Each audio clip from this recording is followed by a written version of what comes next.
So, nagpunta ako ng Manila 2012. June 6, 2012 ako nagpunta ng Manila. So, 22 years old lang ako nung nagpunta ako ng Manila. And that time kasi guys, model ako ng Underground River nung time na yon, that year.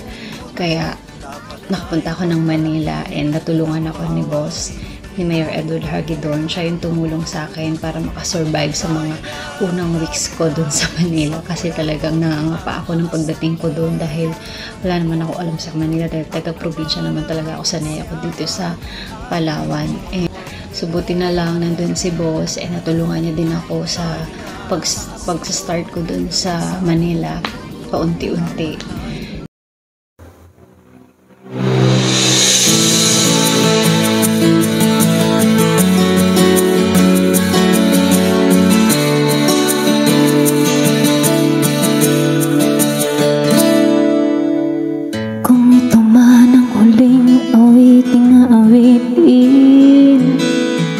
Nais kong malaman mo, ika'y bahagi na ng buhay mo. At kung may huling sasabihin, nais kong sambitin, nilagyan mo ng kulay ang mundo. Kasama ka naming lumuha.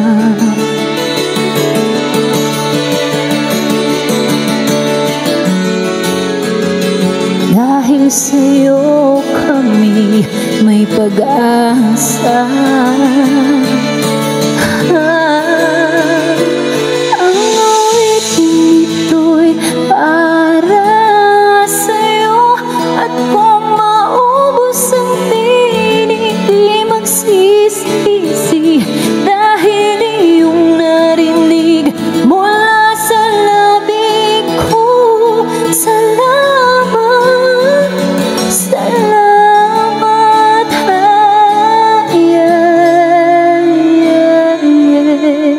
sana'y iyong marinig, tibok ng damdamin.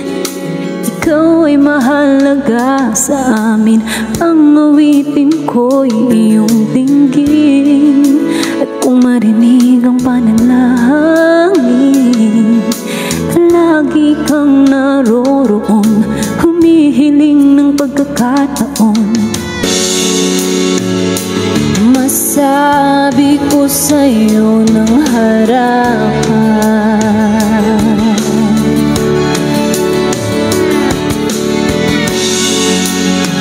kung gaano ka namin kailangan.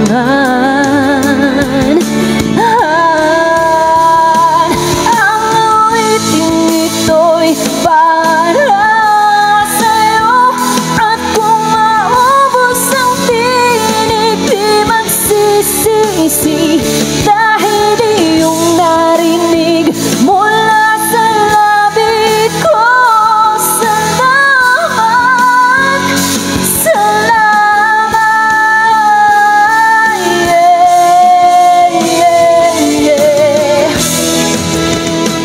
Ito na ang pagkakataon.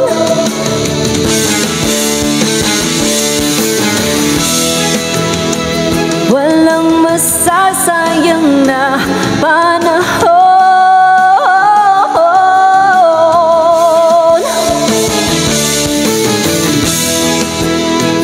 Mananatili ka sa puso ko kailanman.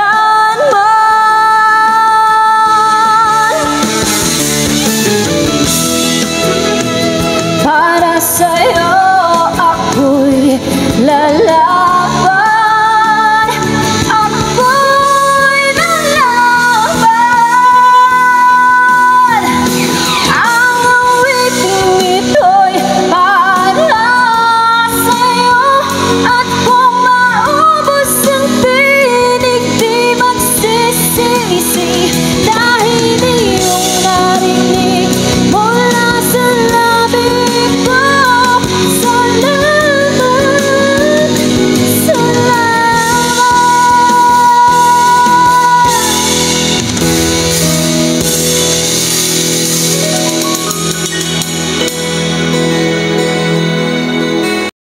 nasa ano yan eh. Nasa guhit ng palad mo yan eh. Yun ang gusto ng Panginoon. Sundin natin. Wala tayong magagawa. Pero yung magmumukmo ka dahil may sakit ka, may kaso ka, itong kaso na ito, magmula pa nung 19 martial law. Punong-puno na ako ng kaso, lumas-pasok ako sa kulungan, barilan dito, barilan doon. Di ba? Pero ito pa rin tayo eh. Buhay pa rin tayo eh. Di meron tayong misyon. Ngayon, kung namatay ako sa cancer, wala na. Tapos na yung mission mo, wala pa rin eh. Ganito pa rin tayo. Ito na naman panibagong challenge. Maganda naman ito kasi at least nabubuhay yung dugo mo. Kaya sa inaanto ka na, medyo boring na eh. Di ba?